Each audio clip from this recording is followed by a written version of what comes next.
En 1943 se cristalizó un anhelo caldense al ser fundada la Universidad Popular, más tarde Universidad de Caldas.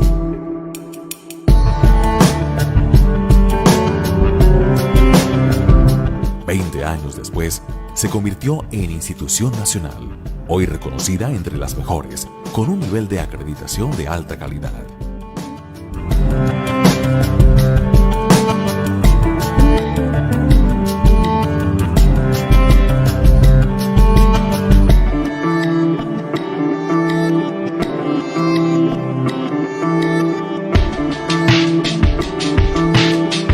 Nuestra Facultad de Ciencias para la Salud se gestó en 1950. Desde entonces, ha fomentado el desarrollo del país en el campo de la salud y la educación. Podríamos decir que la Universidad de Caldas, con su Facultad de Medicina, se ha convertido en el alma mater y se ha convertido en la cuna del desarrollo de medicina y el desarrollo de las ciencias relacionadas con la salud en la ciudad.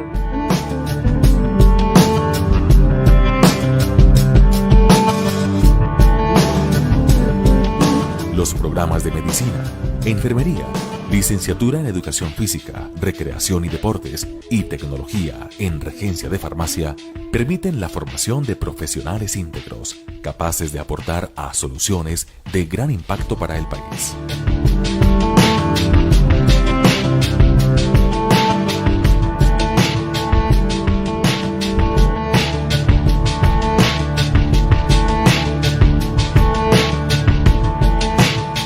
A través de los programas de especialización, maestría y doctorado, se ha construido un grupo interdisciplinario con sólida formación académica y humana, capaz de asumir problemas prioritarios y generar propuestas que mejoran la calidad de vida de la población.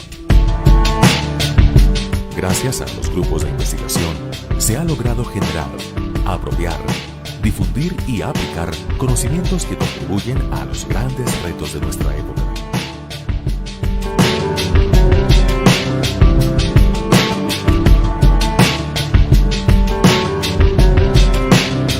En la Facultad de Ciencias para la Salud, contamos con modernos espacios que permiten una formación integral de sus estudiantes. El Centro de Simulación Clínica permite desarrollar habilidades y destrezas en un entorno hospitalario simulado con equipos de alta tecnología. Nuestra biblioteca, con su salón de memoria histórica, permite la preservación y acceso a información interdisciplinaria necesaria para complementar la formación profesional. Gracias a nuestra IPS universitaria, se prestan servicios en salud que contribuyen al óptimo desarrollo y calidad de vida de nuestros usuarios. A través del Grupo de Investigación y Prestación de Servicios en Salud Electrónica, Telesalud, se han apropiado soluciones innovadoras en telemedicina y educación virtual, permitiendo un reconocimiento nacional e internacional. Los avances de nuestra facultad son para mí motivo de gran orgullo. Cada uno de ustedes hace parte de nuestra historia institucional y estoy segura que aportarán en nuevos progresos. Recuerden, esta facultad es y seguirá siendo nuestra casa.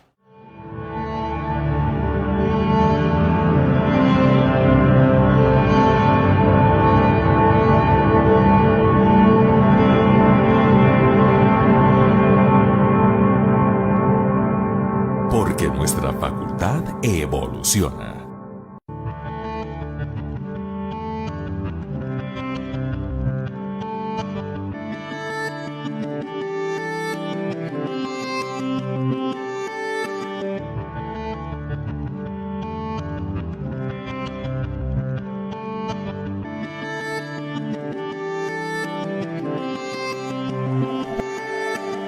En 1943 se cristalizó un anhelo caldense al ser fundada la Universidad Popular, más tarde Universidad de Caldas.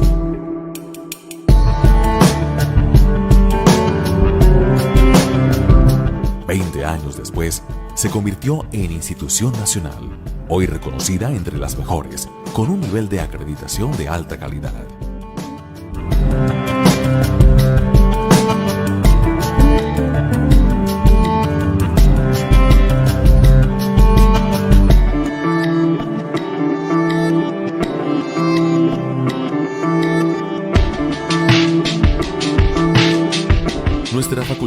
Ciencias para la Salud se gestó en 1950. Desde entonces ha fomentado el desarrollo del país en el campo de la salud y la educación. Podríamos decir que la Universidad de Caldas con su Facultad de Medicina se ha convertido en el alma mater y se ha convertido en la cuna del desarrollo de medicina y el desarrollo de las ciencias relacionadas con la salud en la ciudad.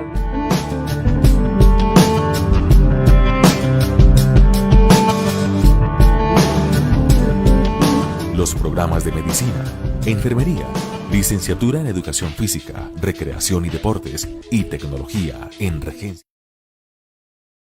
En la mañana de hoy, 7 de la mañana del viernes 9 de julio, para nuestra sesión conjunta Facultad Ciencias para la Salud. Hoy la actividad académica o la actividad de la sesión conjunta está a cargo del departamento clínico. La directora del departamento clínico es la doctora Carmen Lucía Curcio, y desde el departamento el doctor José Fernando Gómez Montes nos presentará este tema: seguridad y enfermedad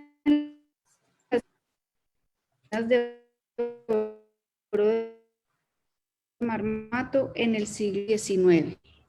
Ya lo tiene aquí, la medicina de los 1000 días. Doctor José Fernando, muchas gracias por compartirnos esta presentación, esta experiencia que nos va a relatar. De nuevo, bienvenido a todos, muchas gracias. Gracias, doctora, es usted muy amable. Y comenzar por decir que esto parte desde ya el lejano 1987, y parte fue todo el interés de la primera cita con la historia, y a raíz de un trabajo de alguien que nos está escuchando desde Bogotá, Universidad Nacional, antropóloga, Lida del Carmen, que ha sido la persona que durante todo este tiempo ha mantenido vivo este proceso de conocer Marmato, y que fue la pionera al presentar un trabajo de antropología como su tesis de grado, que esperamos que lo conozcan dentro de algún tiempo. Y así, en ese sentido, entonces se ha desarrollado a través de estas 3 décadas el interés por la historia de Marmato, que es bastante interesante.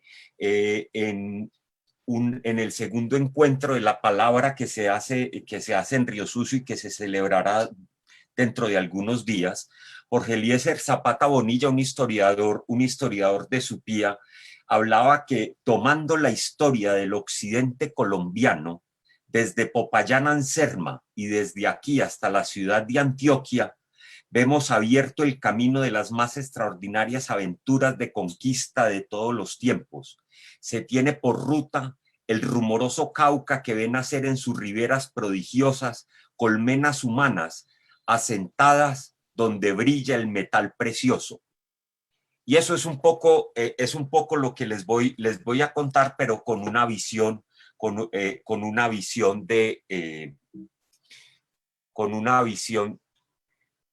desde el punto de vista de la medicina. Me voy a permitir hacer dos digresiones que ya había comentado respecto a esto, pero que son interesantes tenerlas en cuenta, y ya les diré dónde haré esas digresiones. Pero quiero primero dividir esta charla en el contexto histórico epidemiológico de la zona, hablar de la salud pública en la región según los informes que tenemos desde el siglo XVIII, hablar de la descripción de las principales enfermedades. No puedo hablar todas, solo de manera sucinta de las más importantes, y a su vez una reseña parcial de los médicos en Marmato durante el siglo XIX, que da para otra charla relacionada con cuáles fueron los médicos y cómo fue la historia de la medicina en Marmato y en las minas de Marmato. Si alguien está interesado, entonces junto con Sebastián López, el residente de geriatría, y con el doctor Arnovi Chacón, hicimos una publicación que ya está disponible por si alguien está interesado de leerla. En Biomédica está como una publicación anticipada en línea para que miren el resumen y miren algunas de las gráficas que hicimos y del mapa que les voy a mostrar respecto a esto. ¿Y por qué se llama entonces Entre la epidemia de viruela y la guerra de los 1000 días? Porque vamos a contar la historia que pasó en el siglo XIX en las minas de Marmato respecto a salud y cuál era el contexto. Aquí, para quienes no lo conozcan, este es Marmato. Este es antiguo porque ahora la erosión ha deteriorado mucho esto. Y quiero hacer un énfasis, si usted se para acá, esto es Ecominas, lo que se llamaba Ecominas, que era donde estaba la administración de las minas de oro. Si usted se para ahí, miren ustedes, esto es el Cerro del Burro. Todo esto es oro y tiene unas características geológicas muy importantes, muy interesantes, porque tiene una producción de oro argentífero y oro elemental subterráneo de beta. Y se empezó a trabajar, este cerro se empezó a trabajar desde el siglo XVI, cuando los españoles descubrieron las laderas Esta reunión está siendo grabada. Las laderas, entonces eran unas laderas avolcanadas donde está situado Marmato, y se llamaba Moraga o Morogas. Era el nombre que se tenía. Y desde entonces hasta ahora sigue siendo muy célebre por la gran cantidad de oro en sus filones. Entonces, esto es el Cerro del Burro, para que se ubiquen. Queda en el norte, en el noroccidente, queda en la vía entre Supía y La Pintada. Ya les voy a mostrar algunas de las características de esto. Miremos ahora el contexto histórico. El contexto histórico no voy a hablar mucho de él, pero quiero hacer unos énfasis que son interesantes respecto a la población y las características del Alto Occidente de Caldas. Este mapa es un mapa que está en el libro de Emilio Robledo, uno de los tipos más importantes que tuvo Caldas, el doctor Emilio Robledo, y esto hace parte de la geografía médica del departamento de Caldas, y donde hace un análisis de todo el viaje de Jorge Robledo. Y miren ustedes cómo está aquí Moroga, mírenlo acá, está Moroga, y dice... en su charla. ¿Ah? En su charla y de Marmato y el oro y... Bueno, bueno, entonces, y miren ustedes cómo estos eran nuestros ancestros indígenas en el momento de la conquista, donde lo único que había disponible en ese momento de ciudades era Cartago y Arma y posteriormente Anserma. Y miren la gran cantidad de indígenas que estaban distribuidos: los Caramanta, los Supías, los Armados, los Carrapas, más abajo los Quimbayas. Y él insistía en una cosa que era muy interesante, y decía: sí, todo el tiempo nosotros fuimos de la provincia del Cauca, pero definitivamente nosotros pertenecíamos más a los departamentos de Antioquia.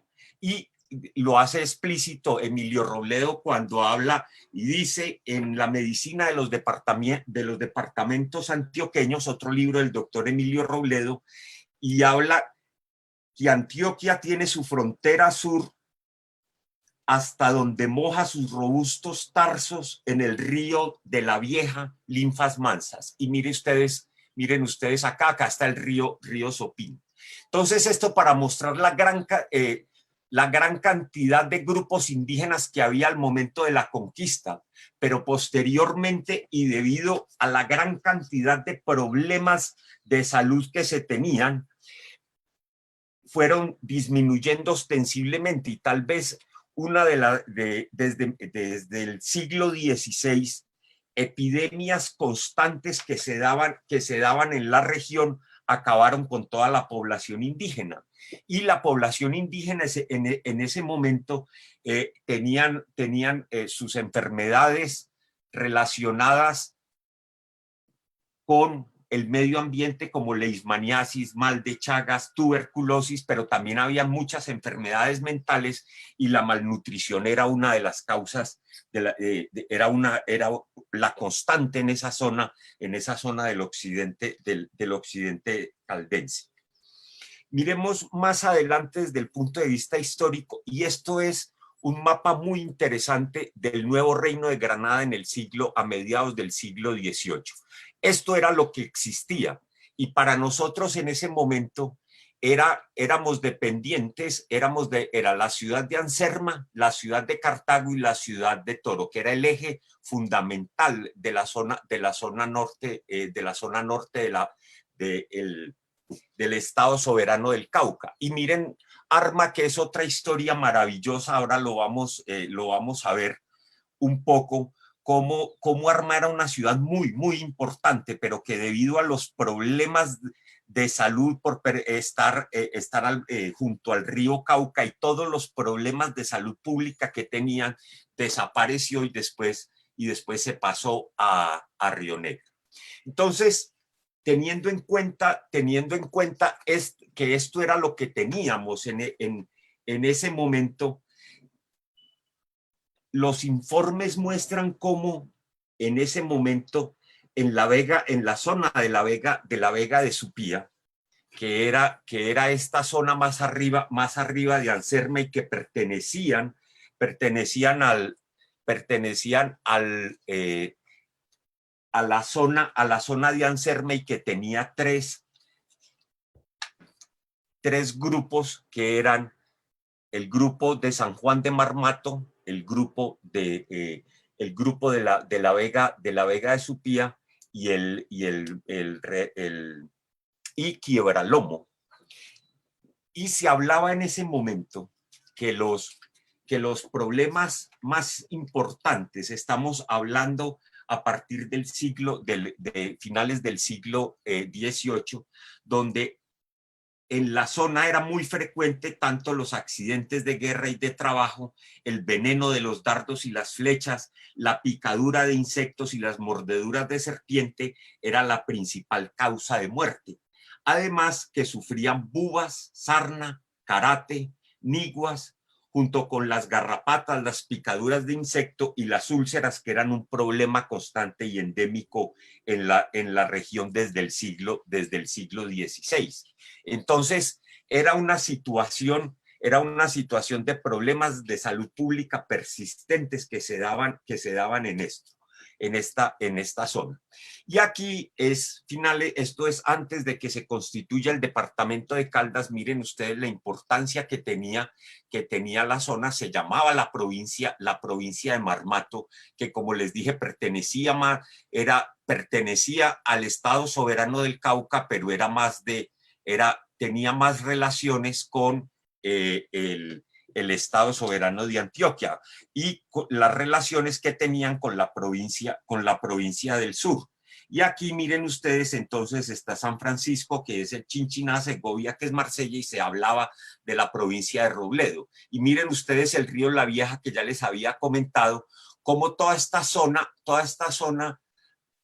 a pesar de pertenecer al Estado Soberano del Cauca, era más dependiente para muchas cosas de el Estado Soberano de Antioquia. Y miren San Clemente fue un sitio muy importante, que posteriormente, al igual que Arma, también desapareció de la historia. Esta es mi primera digresión. Entonces, el oro, recuerden ustedes que en 1800, después de la independencia, se dieron se pignoraron las minas de Marmato para pagar la deuda de la Guerra de Independencia. Y esto desde 1820, que fueron José Francisco Sea y otro grupo a Londres con los bancos londinenses para pignorar las minas de oro, de Marmato, y donde los ingleses hicieron más o menos, hicieron unos préstamos, se pignoraron las minas, y en cierto momento en Londres se conocía más a Marmato que a Bogotá, y se decía que el oro llegaba a los talones. Y esto es un poco para mostrar la importancia de esa zona, de la zona que les dije de Quiebralomo, de los reales de minas. Los reales de minas que en esa zona estaba la de Quiebralomo, la de Supía la Alta, la de Marmato, y estaba la de la Montaña, que posteriormente aparece Río Sucio. Entonces eran 5 reales de minas, y miren ustedes cómo, para hacer esta digresión, en Manizales se fundó el primer banco en 1873. En 1881 se había fundado el Banco Industrial de Manizales. Y miren ustedes la importancia económica que tenía Manizales a finales del siglo XIX, donde hasta 1916 se habían fundado 11 bancos en Manizales. Y los primeros bancos fue el Banco del Ruiz y el Banco de Caldas, que había tomado el antiguo Banco de Manizales. Entonces miren ustedes, 1881, esta foto hace parte del banco de Caldas, que fue tal vez el más importante en ese tiempo.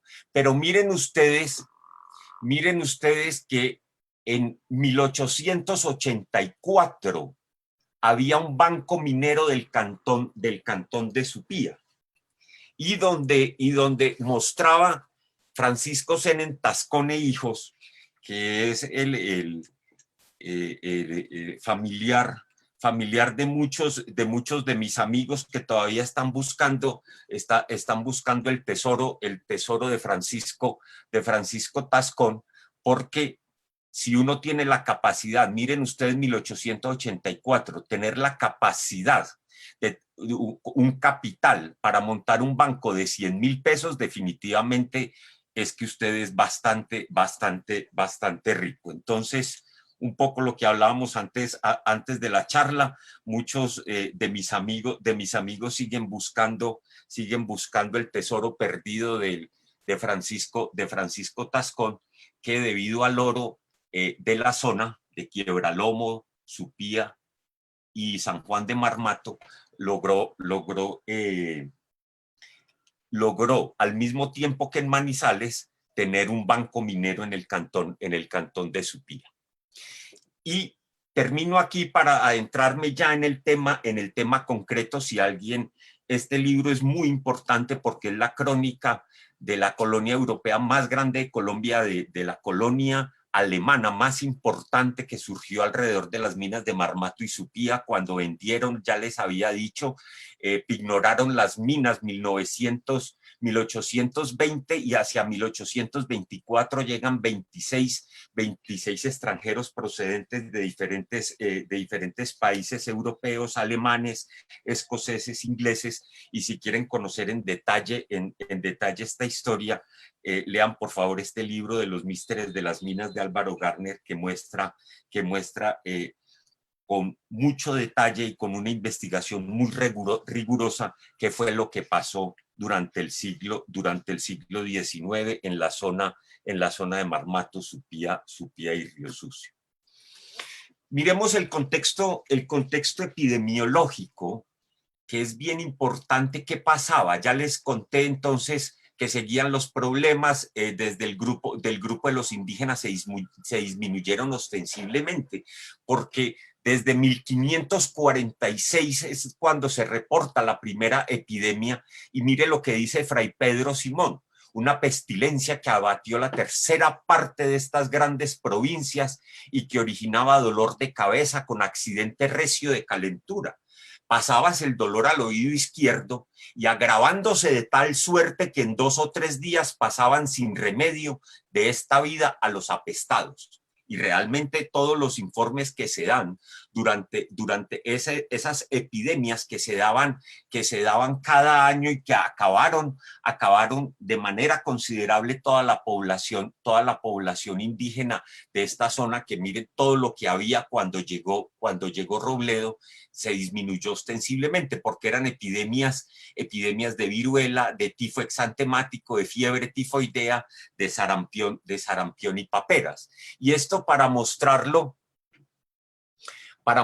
un poco el censo de la población de la provincia de Marmato en 1793. Miren ustedes cómo en la zona, ya les había hablado de la Vega de Supía, de Quiebralomo, de San Lorenzo y de Cañamomo. Miren ustedes cómo 60 blancos, pero solamente 217 indios en la Vega de Supía, y habían alrededor de 588 esclavos. Y esto para mostrar un poco entonces, y en diferentes zonas del Alto Occidente, esto para mostrar cómo se despobló toda la zona, y solamente posterior, cuando llegan los ingleses, llegan los alemanes, llegan todos los europeos a trabajar en esa zona, además del grupo de antioqueños que arranca, se habla más o menos de 1840, 1870, toda la tradición antioqueña, y donde se hace una colonización antioqueña del occidente de Caldas, como había pasado en la zona del norte de Caldas. Miremos entonces qué había en esa zona a finales del 2017, del siglo XVII y XVIII. Si alguien está interesado, esta es una publicación muy interesante porque habla de las pestes, las plagas y los bichos a través de la historia de Caldas. Y miren ustedes cómo, lo que les decía, los accidentes de guerra eran muy frecuentes, y de trabajo se insistían todos los problemas que se tenían con el trabajo, donde se hablaban de problemas pulmonares en las minas, tuberculosis que era muy frecuente, además de los accidentes de trabajo por las condiciones tan deplorables que se tenían en las minas. Además, las condiciones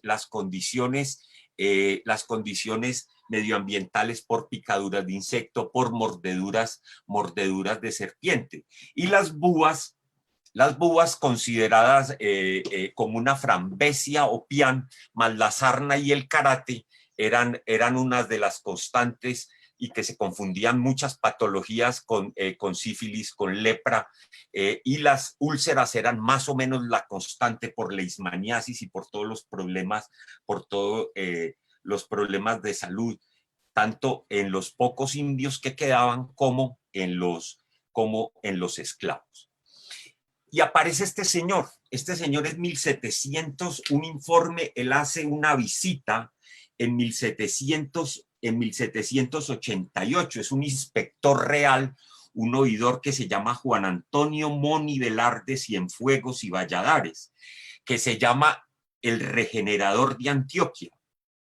Creo que la mayoría de los antioqueños no lo conocen, pero es uno de los tipos que más avanzados, con una mentalidad enorme, grandísima para su tiempo, pero parece que el tipo era un monstruo de tiranía y crueldad, porque parece que fue quien organizó una sala de tormentos y estableció los azotes como pena correccional. Entonces, él hace una visita a la zona de Arma, visitando la provincia, visitando los departamentos del sur del estado de Antioquia, y definitivamente empieza a hacer referencia a muchas cosas interesantes del proceso de salud pública que vivía en la zona, y que tenían que ver tanto con arma donde permaneció un tiempo y donde mostró que el problema grande era el karate, acuérdese, producido por el treponema pertenue, donde mostraba cómo casi todos los habitantes de Arma tenían karate, por eso se llamaban karatejos y después los heredaron los de Filadelfia. Y en ese sentido, entonces, las características eran tan malsanas que se hacía referencia de que las hostias no alcanzaban a durar un día en la zona, debido a las condiciones tan dramáticas, un poco exagerado, pero que las hostias no alcanzaban a durar un día. Y que era donde la malaria el mal aire era la constante en esta zona. En cuanto a los problemas de hacinamiento, él hace referencia a las condiciones de la vivienda en la zona minera. Entonces recuerden que habíamos hablado. Los distritos mineros, los distritos mineros contenían los reales de minas, ¿cierto? Habían 5 reales de minas en las zonas, y en los reales de minas habían las rancherías donde vivían los mineros. Y en el informe, entonces, esas rancherías tenían, entonces, donde vivían los mineros, no tenían separación de sexo-familia. Otra ranchería era para la cocina, otra para las herramientas, otra para la herrería, otra para guardar la sal y los alimentos, y otra que era el cepo para castigo de los esclavos desobedientes, pero el hacinamiento era a tal tipo, y en este informe de finales del siglo XVIII habla lo siguiente, y dice, mire, hay muchos problemas con las viviendas. Y decía Moni Velarde, la mala distribución de las casas y la confusión de la familia, viviendo hijos, padres y extraños, sin división alguna, es el funesto principio de anticiparse muchas veces la malicia, cometiéndose execrables torpezas. Y se refería entonces a embarazos, a enfermedades de transmisión sexual, al hacinamiento, que aumentaba la probabilidad de enfermedades infectocontagiosas, que eran muy frecuentes. Y decía entonces que en cada casa vivían 2 o 3 familias sin piezas o divisiones, todos confundidos y desnudos. Y él insistía en este informe que debían empezar a trabajar para que vivieran separados, con cuartos con divisiones por sexo, edades y estados, y terminaba diciendo Moni Velarde, todo como corresponde. Sobre la consecución de víveres, que eso ha sido uno de los grandes problemas, de los grandes problemas en toda la zona, porque parte de las dificultades eran los terribles caminos entre Cartago. Ya les había mostrado, Anserma había desaparecido, solo fue refundada posteriormente por colonos paisas, pero el problema era que se demoraba más o menos entre Cartago y Arma, se informa, unos 6 días, pero se podía volver casi 2 o 3 semanas en tiempos de lluvia.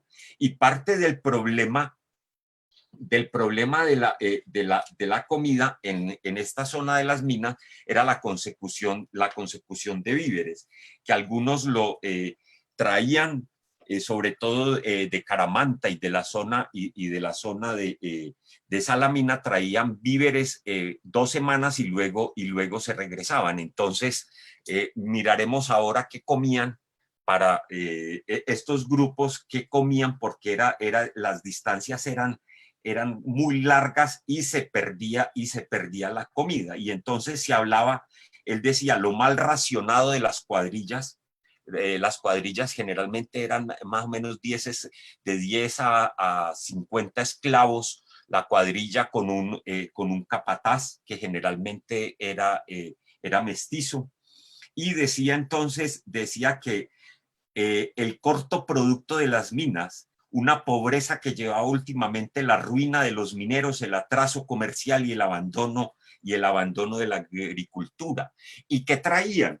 Traían entonces desde Cartago, traían sal nitro, que muchos, que los más antiguos de aquí conocemos la sal nitro y conocemos carne curada con sal nitro para preservar las carnes, pero también traían sal, panela, aguardiente, cerdos y hasta ganado vacuno, que es otra historia de cómo se conseguían las vacas en esta zona. No había escuelas ni habían capillas. Posteriormente en San Juan de Marmato se monta una, y lo que el cura hacía visitas más o menos cada mes para repartir la comunión, pero no había nada de escuela. Y si vamos, ya les había mostrado cuántos esclavos habían en esa zona, y el problema era que desde esa época, estamos hablando del informe de Moni Velardo, mire lo que dice: los continuos recursos de quejas que he tenido, promovidos por varios esclavos, ya por el inhumano y bárbaro tratamiento que reciben de sus amos, y ya por la escasez de la ración con que se les contribuye, tolerándoles por esta causa el trabajo en días festivos, con punible abandono del pasto espiritual.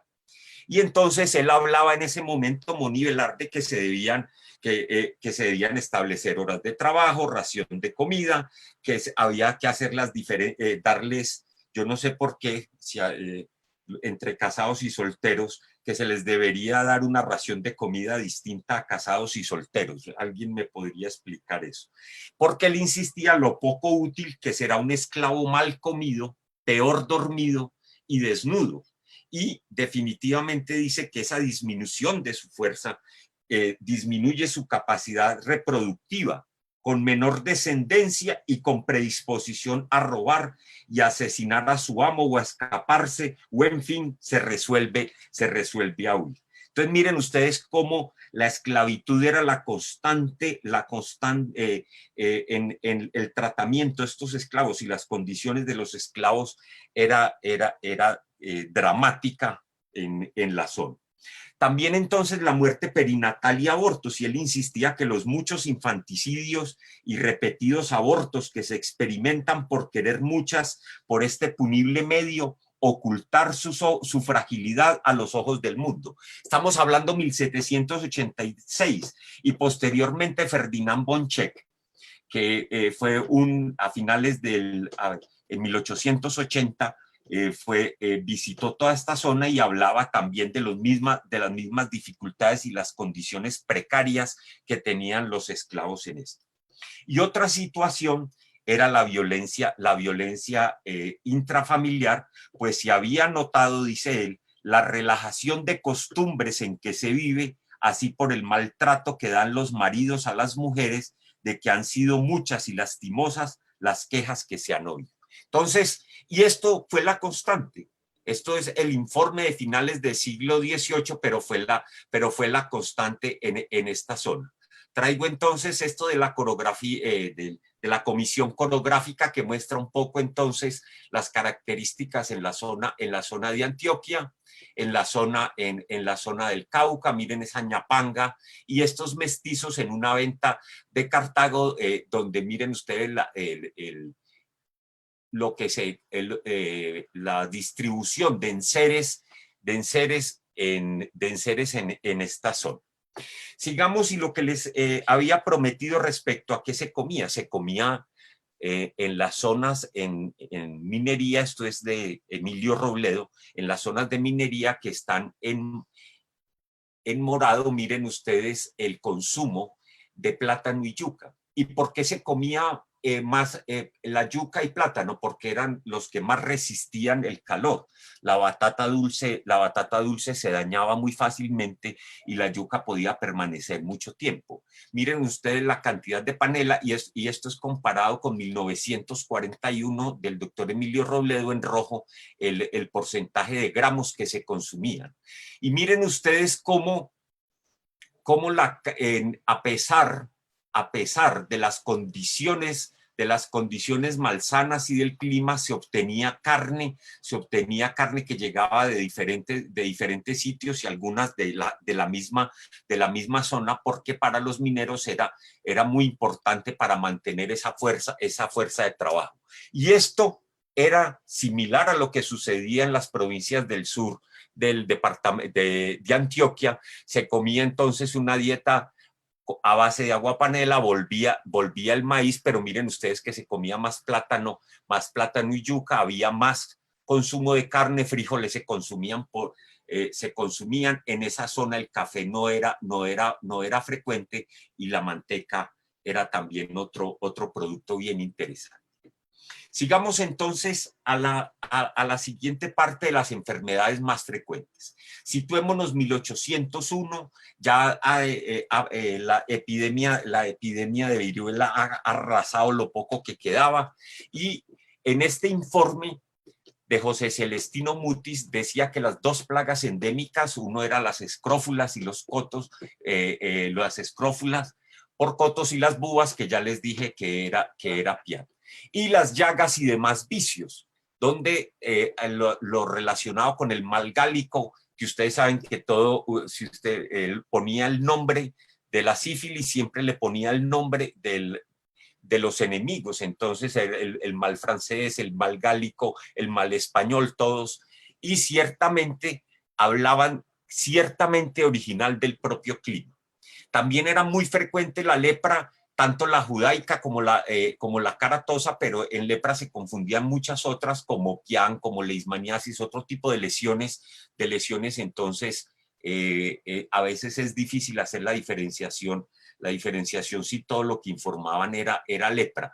Pero miren ustedes cómo las epidemias anuales eran la constante, que incluían, como les dije, las de viruela, sarampión y las de disentería, y todas ellas debido a desórdenes en el comer, el beber y en general todas aquellas debidas a un mal régimen. Y hablemos entonces de la viruela. Arrancábamos esta charla hablando de la epidemia de viruela. Aquí pueden ver ustedes el apasionante mundo de la Real Expedición de la Vacuna de la Viruela. No me voy a detener en esto, pero lo cierto es que la zona vivió devastadoras consecuencias de las epidemias de viruela, la de 1782 que les dije, y cómo la epidemia tuvo un severo rebrote en Pompayán en 1787 y posteriormente tuvo múltiples rebrotes tanto en 1801, 1802 y hasta la Guerra de los Supremos, que acabó con gran cantidad de la población de la zona, de esta zona de estos reales de Minas, porque como se decía hasta ese momento que los habitantes solo contaban con la ayuda de Nuestra Señora de las Mercedes y de San Roque, el santo de las llagas, que aquí lo pueden ver en una versión post-COVID. Y quiero hacerles, aquí viene mi segunda digresión de esta charla, donde para incluir conceptos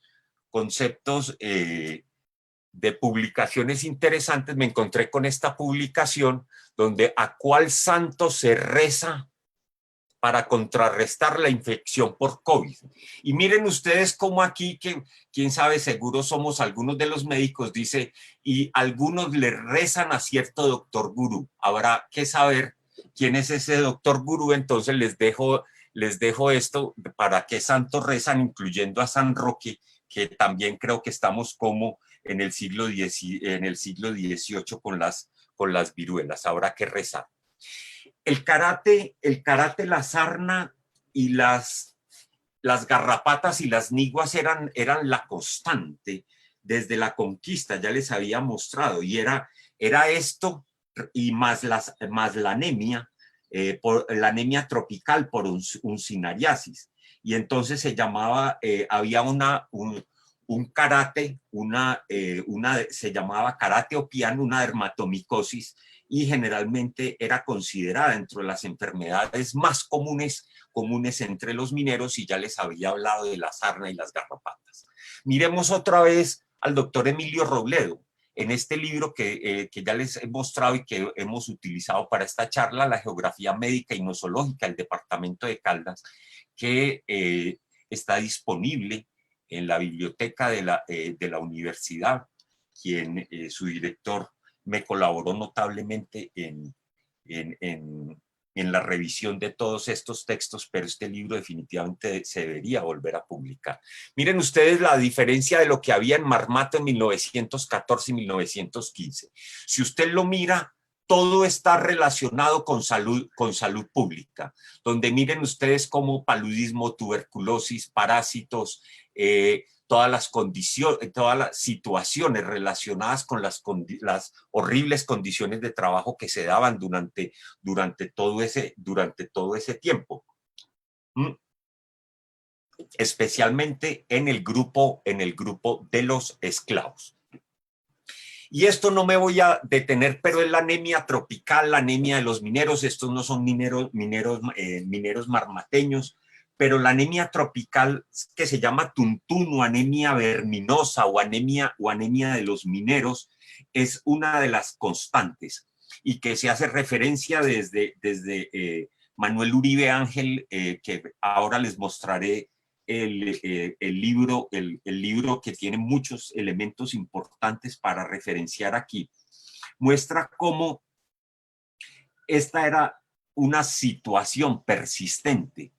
Y recuerden que esa anemia tropical, ese concepto de palidez característica de los pacientes con anemia de los mineros, tiene una tradición mágica que dice que por qué los mineros se ponen amarillos, y dice que es por el reflejo del oro.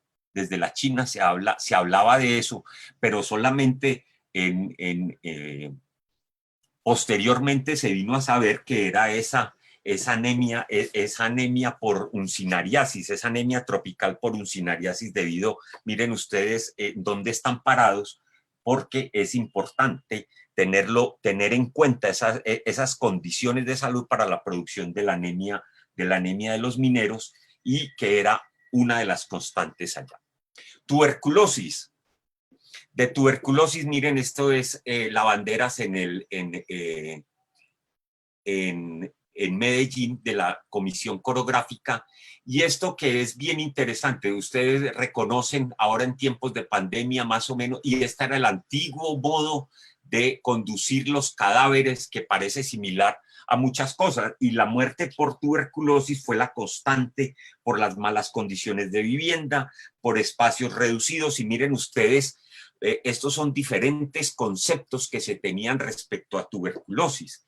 Cómo aumentaban las familias numerosas, porque pasaban noches en habitaciones de aire enrarecido, que esos pobladores mantenían un aire rumiado y le echaban la culpa hasta la permanencia en asientos más o menos incómodos, la humedad atmosférica y una alimentación defectuosa. Insistían mucho que los mineros dormían con la misma ropa que trabajaban y permanecía mojada, entonces que esto les producía tuberculosis. Y como miren ustedes, esto es del doctor Emilio Robledo, el dormir desabrigados y exponerse estando acalorados a un viento frío y desnudo en el pecho. Y una de las cosas que sí hacen referencia en todos los informes, en muchos informes a través del tiempo, es que generalmente la prostitución iba de la mano de la tríada de flagelos sociales endémicos en las zonas mineras. No solo, recuerden que las zonas mineras era Popayán, Antioquia, las más importantes, y donde los problemas endémicos era alcoholismo, tuberculosis y sífilis o avería, como se llamaba en ese momento. Entonces, la disentería y la diarrea era otra causa muy frecuente de muerte.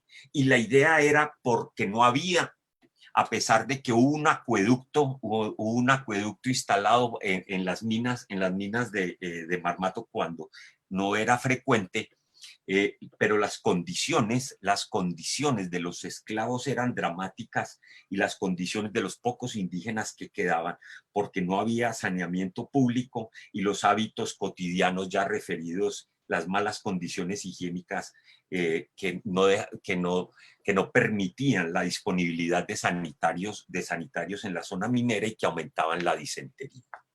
Mordeduras de serpientes. Ya les dije que era la costumbre y entonces esto era lo que se recetaba.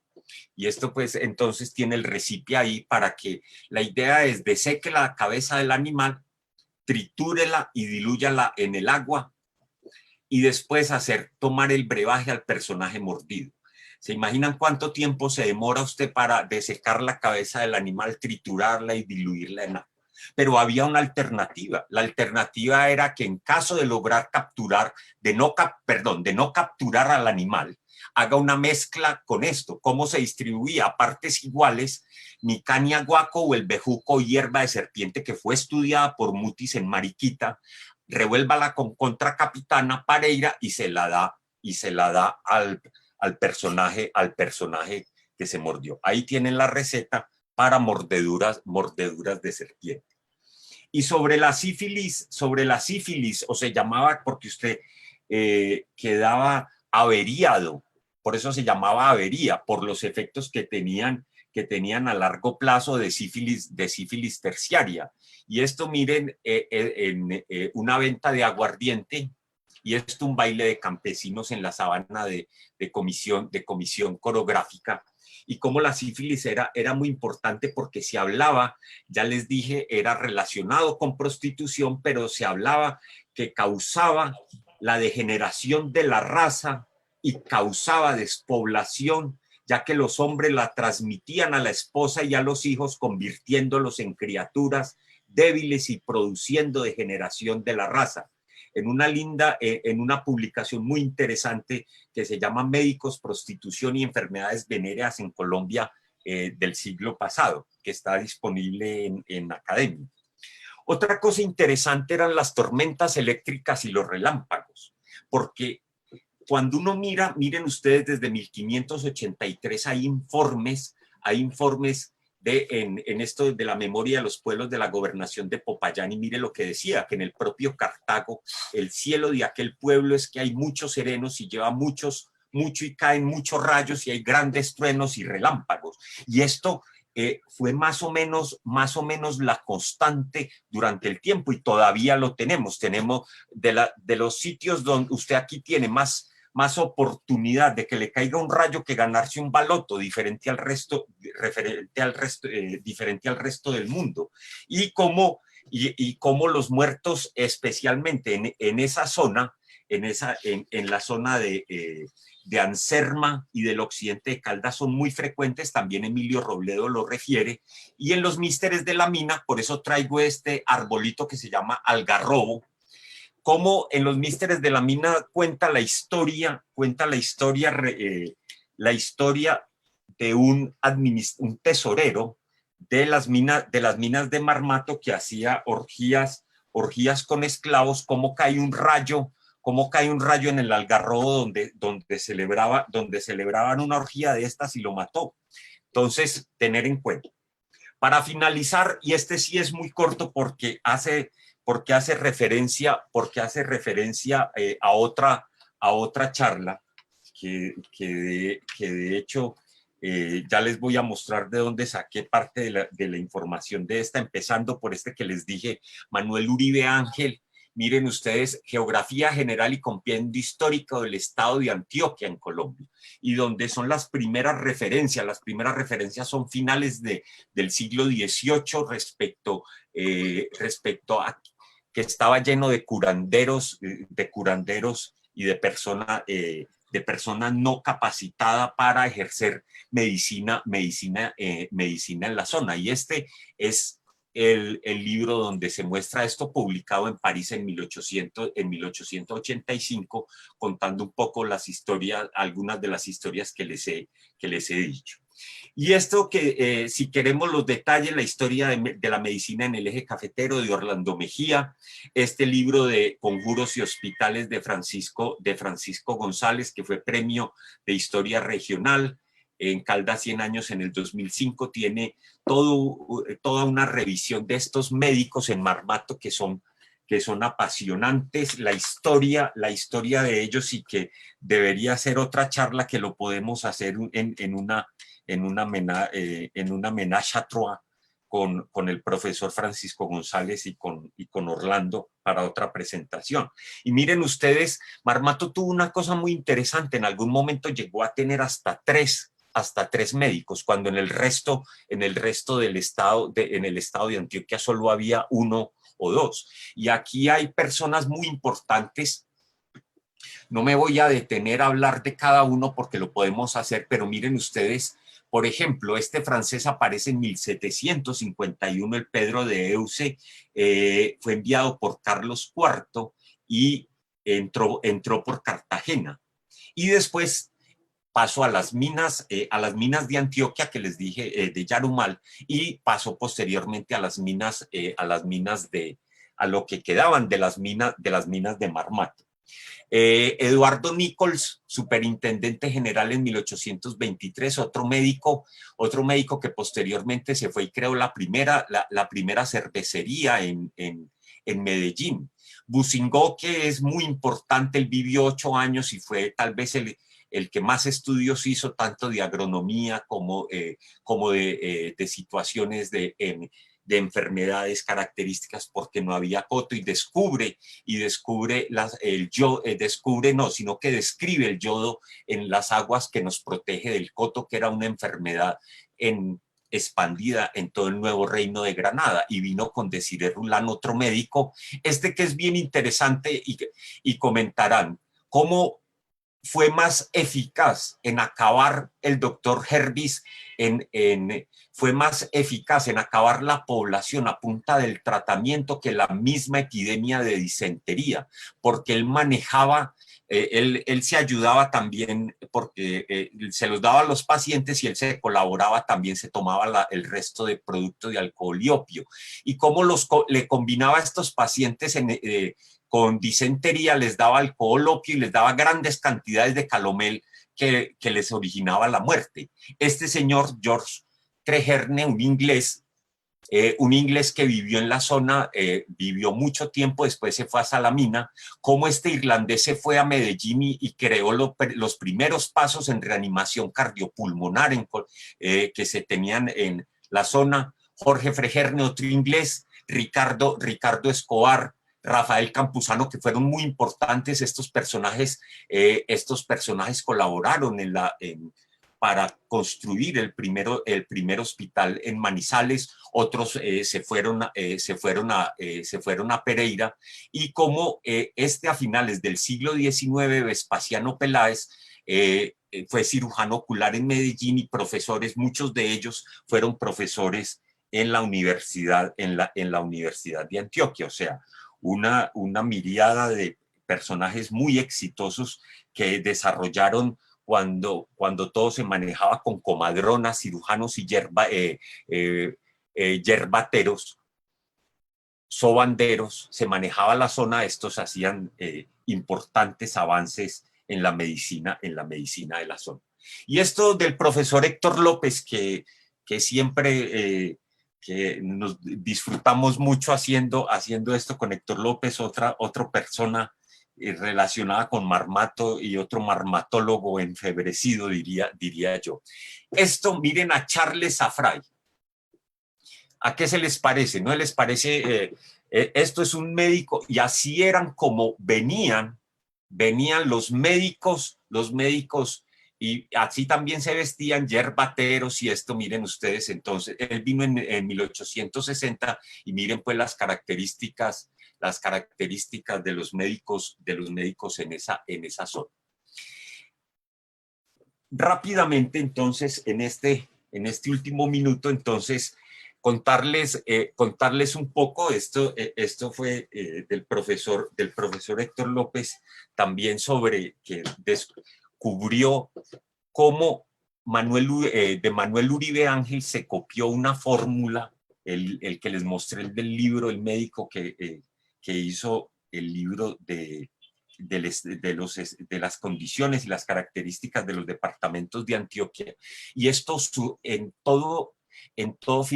mediados del siglo XIX hasta principios del siglo XX, todos los yerbateros, sobanderos, personajes de la zona utilizaban esto para convalidar su título. Miren ustedes cómo se puede ejercer la profesión. Dice que es una maravilla, que la inteligencia, o sea, que si alguno no pasa medicina interna, puede solicitar un certificado de estos, porque nuestra manifestación es la verdad. Invitarlos al 11º encuentro anual de marmatólogos, donde se va a mostrar el proceso de formación histórica del paisaje cultural minero, moderado por Carlos Julio González, que es una persona que ha estado ahí junto con todas las asociaciones y grupos de marmato que colaboran en estos encuentros, que llevan mucho tiempo y que les dije desde 1986 estamos tratando de mostrarlas, toda esta historia maravillosa, encantadora, subyugante de lo que fue el Alto Occidente. Son ustedes muy amables, muchas gracias. Doctor José Fernando, muchísimas gracias a usted por su presentación, por compartirnos esta historia y estas revisiones. Tenemos unos minutos para quienes quieran hacer alguna pregunta. Ya le doy la palabra, doctor, y agradecerles a todas las personas que nos acompañan, no solamente en esta sala Zoom, sino en la transmisión por Facebook de la facultad. Bien pueda. Tiene la palabra. Doctor Álvaro. Sí, muchísimas gracias, doctora Claudia Patricia. Doctor Gómez, soy Álvaro Garner. Permítame felicitarlo por su excelente exposición.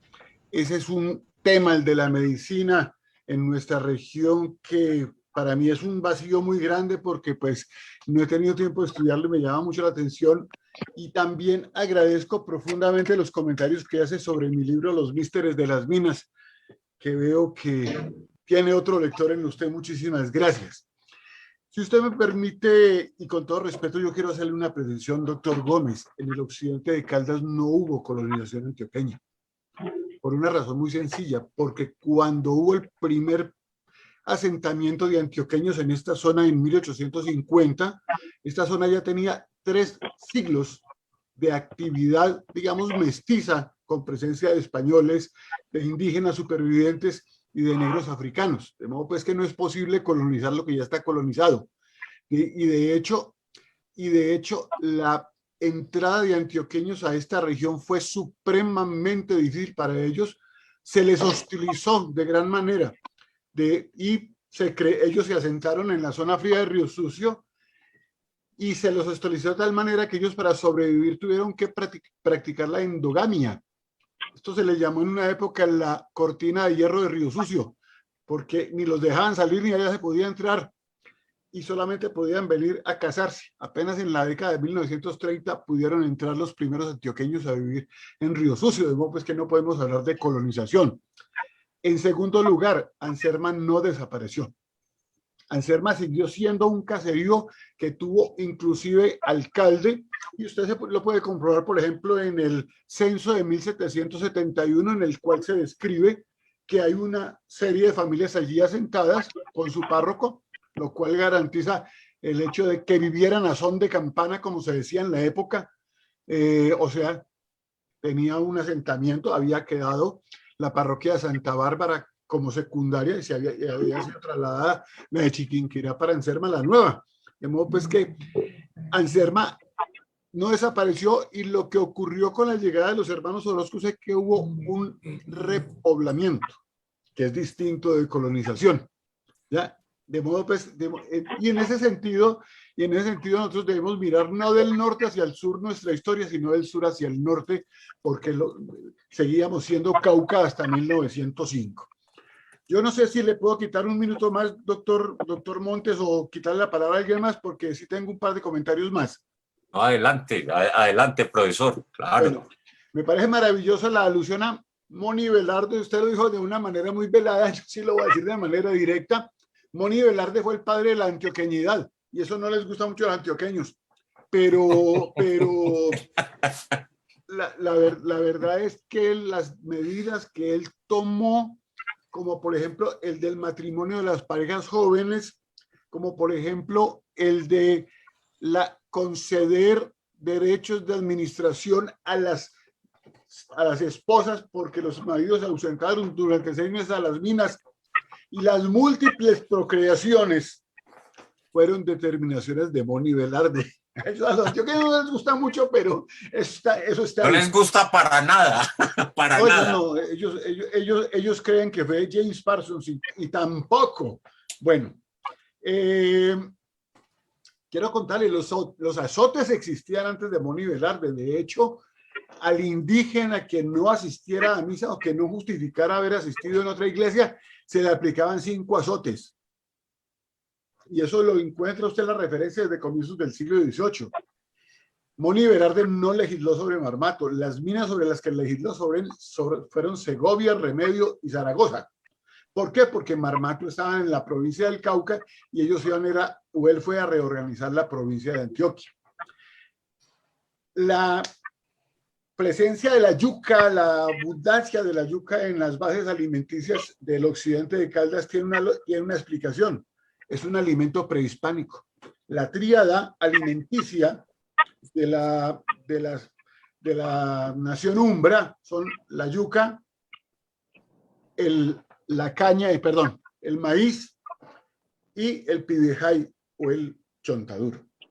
Y obviamente fue tan intensivo el cultivo de plátano alrededor de los reales de minas, que no fueron 5 sino 6. Lo que pasa es que ahí el otro no se sabe dónde quedaba, es porque el plátano se daba solo.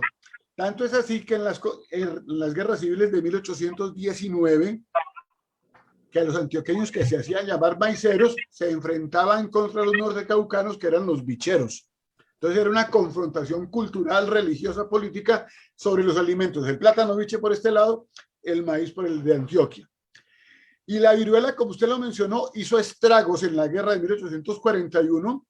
La verdad es que Salvador Córdoba, que invadió en la guerra de los Supremos la provincia del Cantón de Supía con el ánimo de apoderarse de él para Antioquia, tuvo su primera derrota con una pérdida de soldados a orillas del Cauca. Fueron enterrados inclusive en fosas comunes. No hay ni siquiera no hay partida, hay constancia de que fueron enterrados 14 soldados y luego 21 porque no había tiempo de hacerles el servicio religioso, y queda una constancia todavía en Río Sucio de esa epidemia de viruela.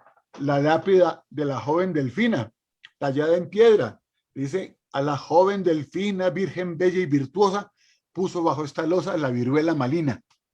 1841. ¿Puedo proseguir? Ya estoy terminando. Es que qué pena sentarme en la palabra. Tranquilo, profesor. Bueno, la mención que usted hace de dormir con la misma ropa que usaban en el día no solamente era de los mineros, también cuando los indígenas fueron obligados a usar ropa desde finales del siglo XVI. Como no tenían más, dormían con ellas, y eso fue la entrada en numerosas enfermedades, aparte de las que ya habían traído los españoles, y sobre todo cuando empezaron las prácticas de desaseo en las comunidades indígenas. El acueducto que hubo en Marmato no era tanto para el servicio de la gente, sino eran las pilas de agua para lavar el oro, que se acumulaban en tiempo de lluvia y luego se soltaban por la pendiente para que fuera lavado el oro. Los curanderos, que desde la visión hispana son mirados con tanto menosprecio, realmente eran chamanes o médicos empíricos depositarios de unos conocimientos de yerbatería de gran profundidad. Herbis, que fue un personaje muy simpático y que fue muy interesante, fue hizo el primer cateterismo en la historia de la medicina de Caldas en 1841 y yo creo que Héctor López lo menciona también. Y le voy a dar un nombre más para otro médico en esta zona. Antonio Martínez de Taboada, cirujano de los ejércitos del rey, que estaba expidiendo fórmulas médicas en latín en 1771 para un enfermo que había en Quiebralomo. Qué pena haberme extendido en la palabra, pero es que profe. me emocionó su disertación y quería de pronto dar Claro, no, gracias por los comentarios. Me excuso con los demás asistentes. Muchas gracias por sus comentarios y sus precisiones, que es muy importante. Me dicen dónde se consigue su libro. Por favor, averigüen la Universidad de Caldas, que aquí hay varios preguntando por los místeres de las minas. Muy recomendado, profesor Álvaro. Muchas gracias y que me digan dónde, porque yo tampoco lo he podido conseguir, me lo preguntan mucho. Bueno, si no, buscaré. La idea es, ahora hay un interés de la universidad por rescatar esas buenas publicaciones y me parece que sería interesante mirar la opción de una segunda edición, Álvaro, porque estamos también interesados con Lida del Carmen en trabajar un poco el material de estos encuentros de marmatólogos para una publicación en la universidad. Pero nos podemos poner de acuerdo para trabajar. Yo creo que la universidad los tiene porque ellos creo que hicieron una reimpresión para 2019 de la Feria del Libro. Sí, señor. Sí, señor. Sí. Y de enfermedades que llegaron en periodo de la conquista, nos trajeron, ellos trajeron para terminar, trajeron la gonorrea y nosotros le regalamos la sífilis. Esa precisión, le iba a preguntar porque siempre he oído decir que el aporte indígena a la mala salud de los españoles fue la sífilis. Se afirma que la sífilis, dice Alfredo Cardona, es una enfermedad americana y que los incas sifilizaron al mundo entero. Pero hay estudios donde muestra de un médico de Ferrara que eso ya estaba, porque en Nápoles llegaron 50,000 mercenarios con 800 hembras de coito impuro y enfermas. Entonces, eso seguirá la discusión si la sífilis, pero yo creo que siempre manejamos el concepto. Nosotros le dimos la sífilis y ellos nos trajeron la blenorragia en compensación. Porque a mí la duda que me causa es que Alejandro VI, el famoso Papa Borgia, era sifilítico, o por lo menos tenía gonorrea. Pues, algo así. Sus actividades sexuales eran superiores a las pastorales. Entonces, qué pena, discúlpeme el haberme extendido. Doctora, tanto. Muchas gracias. Doctora Claudia Patricia, ¿cierra usted esto? Gracias, sí, doctor. Doctor Álvaro, no, gracias por su intervención, sus ampliaciones y realmente la idea del espacio es no solamente escuchar a quienes nos comparten sus presentaciones, sino conversar un poco y aclarar dudas.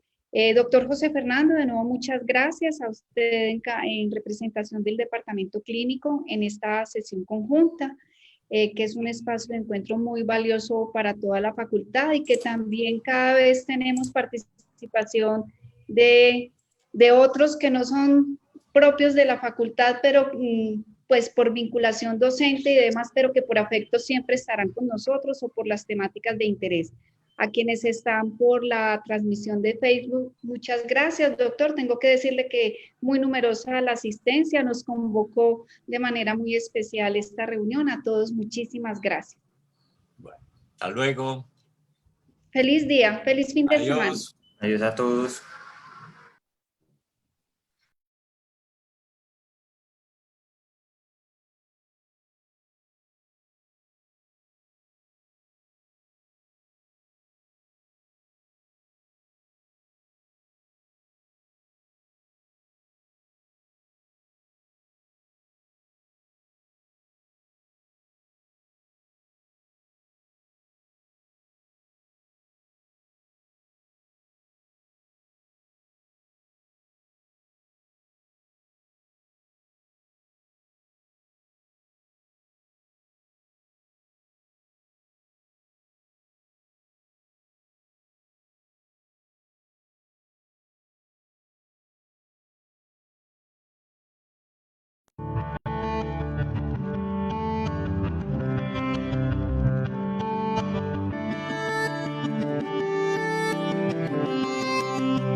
1943 se cristalizó un anhelo caldense al ser fundada la Universidad Popular, más tarde Universidad de Caldas.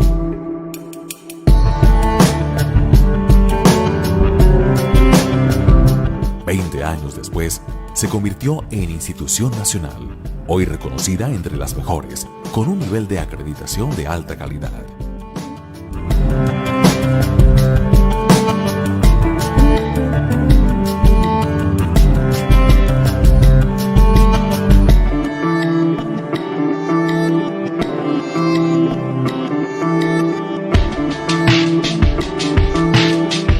Nuestra Facultad de Ciencias para la Salud se gestó en 1950.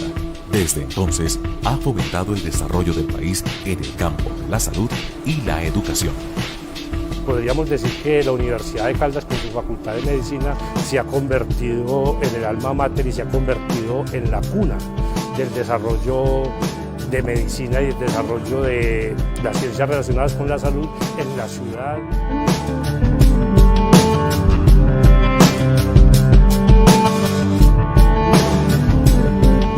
Los programas de medicina, enfermería, licenciatura en educación física, recreación y deportes y tecnología en regencia de farmacia permiten la formación de profesionales íntegros, capaces de aportar a soluciones de gran impacto para el país.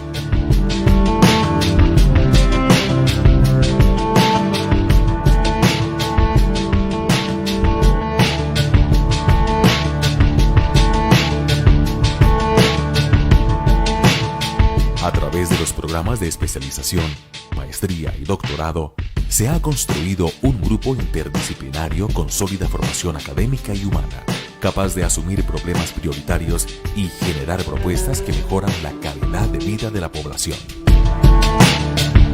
Gracias a los grupos de investigación, se ha logrado generar, apropiar, difundir y aplicar conocimientos que contribuyen a los grandes retos de nuestra época.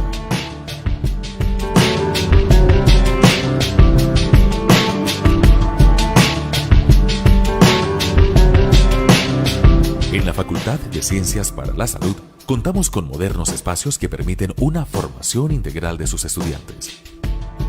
El Centro de Simulación Clínica permite desarrollar habilidades y destrezas en un entorno hospitalario simulado con equipos de alta tecnología. Nuestra biblioteca, con su salón de memoria histórica, permite la preservación y acceso a información interdisciplinaria necesaria para complementar la formación profesional. Gracias a nuestra IPS universitaria, se prestan servicios en salud que contribuyen al óptimo desarrollo y calidad de vida de nuestros usuarios. A través del Grupo de Investigación y Prestación de Servicios en Salud Electrónica, Telesalud, se han apropiado soluciones innovadoras en telemedicina y educación virtual, permitiendo un reconocimiento nacional e internacional.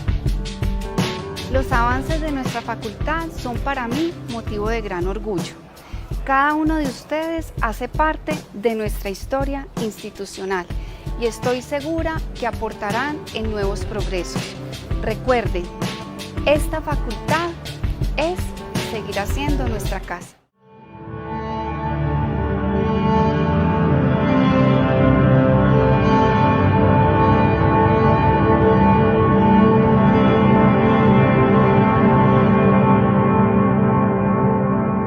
Porque nuestra facultad evoluciona.